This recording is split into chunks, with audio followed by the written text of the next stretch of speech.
Hey guys, it's Ruben, and welcome to another video for native English speakers trying to master that Hebrew pronunciation.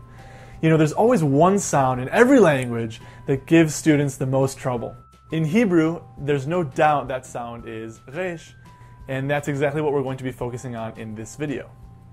Since everyone has a unique learning style, I'd like to offer you two different techniques to try out, so that you can choose which technique works best in your practice. Most speakers who have trouble producing the sound either substitute the American or the English R, or they use a flipped or rolled R like you see in Spanish or Russian. But first, let's listen to a quick example sentence to illustrate the differences between the two accents. Raiti et Reuven beramat gan. Raiti et Reuven beramat gan. Raiti et Reuven beramat gan. If you're a Hebrew speaker who struggles with Resh, there's no doubt that you notice how this influences your overall pronunciation. One, it's usually a marker of a foreigner, or even worse, a tourist. And two, it can sometimes get in the way of general understanding. By the way, one thing to also keep in mind is that Resh has very little to do with the American or English R. As we move forward, remember, these techniques are to help you create a new sound, not to modify R.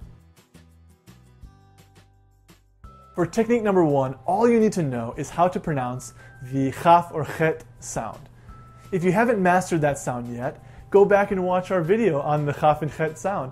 Before we get into specifics with Resh, however, one thing you need to know to understand this technique is that most consonants come in pairs. Okay, P and B, for example, F and V, S and Z. They're both produced in the same way, but the only difference is that one has voice and the other one does not. Think about those sounds again, P and B, P, B. The only difference is the vibration. If you can pronounce F, you should be able to pronounce V. It's just a matter of figuring out how to add your voice. So starting with chet, what we're trying to do is simply add your voice. Consider the difference I mentioned before about F and V, f, v, f, v, or S and Z, s, z, s, z. Now try the same exact relationship, but start with chet. It might sound a little sloppy at first, but we're just trying to get the placement right here. It might be even easier to try practicing with a common Hebrew word. Let's try the word for soup, the word marak. So start with, instead of the resh, start with a chet or chaf sound. Machak, machak, machak, marak, marak. And just switch it over, add your voice. It's as simple as that. A final tip would be to say that less is more here. Just like with chaf and chet, we don't want to over scrape in the back of our throats, but we also don't want to avoid the friction completely. As a second option, we're going to start with a sound that actually exists in English, the G or Gimel sound, G. Because of the nature of individual accents, or idiolects as we call them in linguistics, you might find variation in the placement of this sound. The placement of this consonant is referred to as uvular. If that word doesn't mean anything to you, maybe you recognize the word uvula. Uvula is the term for that little fleshy thing that hangs in the back of your throat. What is its purpose? No one knows. But we're going to be using it as a reference point and try to scrape the base of our tongue against that uvular region. The idea for this technique is to start with a hard G or Gimel sound and then slowly back off the pressure and make it a little bit more of a fricative, more of a scrapey sound that you hear with Resh. I'll demonstrate.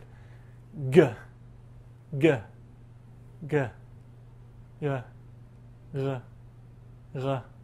R, R. You almost back off too much and then you have to kind of find that medium. Let's take a common word to practice with. How about the word for soup, marak? All right, same idea here. Now let's, instead of using a chet or chaf, let's use a hard G sound. Magak, magak, magak, marak, marak, marak, marak. Let's listen to 3 Hebrew words with both American and Israeli accents and see if we can pronounce the difference. מקרר, מקרר, מקרר, מקרר, רכבת, רכבת, רכבת, רכבת, ערב, ערב, ערב, ערב. And remember, all feedback is welcome and encouraged with regard to this series. If you have something to say, we want to hear it. Please feel free to leave a comment or a suggestion so we can better help you in the future. To give you some extra practice, what I'd like you to do after finishing this video is to greet your friends and family each evening with a nice Erev Tov. Erev Tov. It's a common phrase and you'll be reminded of it every day for effective pronunciation practice. Not too far back or too strong in the throat, otherwise you might get a French accent. Erev Tov, Erev Tov. If anyone's ever told you have a French accent, that might be why. But anyway, keep practicing these two techniques. Remember, less is more to make sure the sound is clear. And let's show the world how well you speak this language. להתראות.